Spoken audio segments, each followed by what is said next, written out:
Hello, in this video we would like to show how you can set Opera as your default browser on this POCO X4 GT smartphone. So first of all, you want to open up the settings. Here, scroll for a little bit until you stumble upon the apps category, after which open it.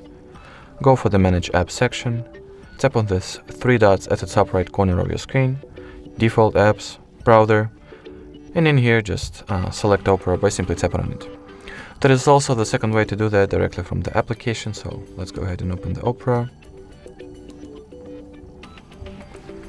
At the bottom right corner of your screen, tap on your avatar, then on the gear icon that stands for settings, scroll down for a little, and in here tap on the default browser section, click on next, select Opera and choose to set it as default.